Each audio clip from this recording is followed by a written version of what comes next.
Assalamualaikum warahmatullahi wabarakatuh. Kami dari kelompok 5 akan mempresentasikan materi proses plasmosis, dan saya selaku moderator pada materi kali ini. Baik, langsung saja kita ke materi pembahasannya, yaitu yang pertama adalah menjelaskan apa itu plasmosis, dan yang kedua adalah proses plasmosis. Nah, slide selanjutnya adalah apa itu plasmosis. Plasmosis adalah proses yang terjadi pada sel tumbuhan ketika diletakkan dalam larutan hipertonik seperti larutan garam berkonsentrasi tinggi. Dalam kondisi ini, air akan bergerak keluar dari sel melalui osmosis, menyebabkan sel kehilangan tekanan, turgor, dan mengerut. Proses ini berlanjut hingga protoplasma sel terpisah dari dinding sel, menciptakan ruang di antara keduanya.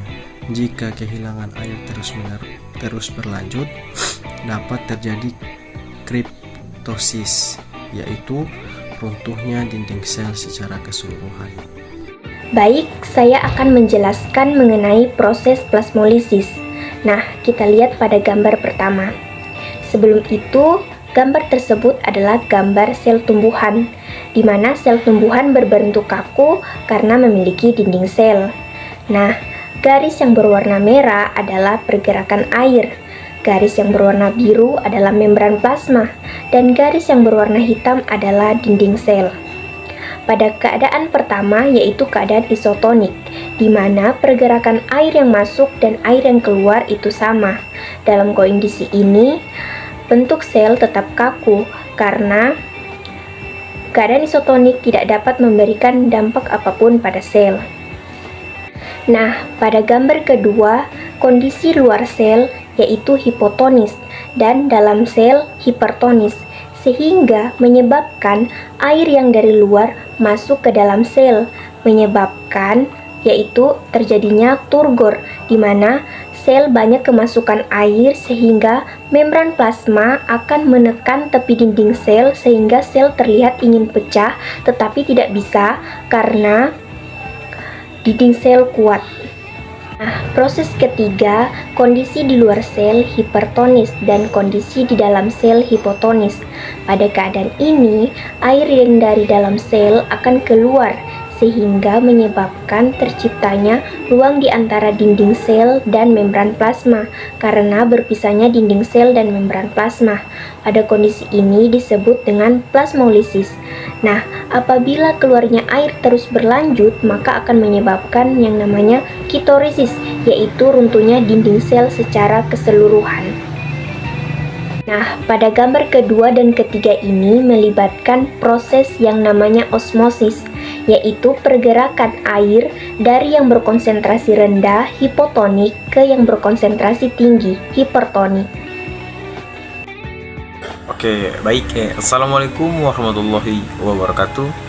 Perkenalkan, nama saya Abdul Rahman Sultan dengan NIM 4114240027. Nah, pada kesempatan kali ini saya akan menyimpulkan materi tentang plasmolisis. Nah, plasmolisis yaitu terlepasnya protoplasma dari dinding sel. Hal ini terjadi karena berada di dalam larutan hipertonik. Nah, larutan hipertonik adalah larutan yang berkonsentrasi tinggi seperti larutan garam. Nah, sel tumbuhan yang berada pada larutan ini lama-kelamaan akan kekurangan air dan tekanan turgor. Nah, tekanan turgor adalah tekanan yang mendorong membran sel terhadap dinding sel sampai di titik di mana protoplasma terkelupas dari dinding sel yang menyebabkan adanya jarak antara dinding sel dan membran sel. Plasmolisis merupakan proses di mana sel tumbuhan kehilangan air secara drastis saat berada di dalam larutan hipertonik yang menyebabkan protoplasma menyusut dari membran plasma terlepas dari dinding sel. Nah, proses ini menegaskan pentingnya keseimbangan osmotik, bagi kelangsungan hidup sel tumbuhan, karena kekurangan air dapat mengganggu fungsi fisiologisnya. Plasmolisis menjadi contoh jelas dan pengaruh lingkungan eksternal terhadap kondisi seluler dan berperan penting dalam penelitian.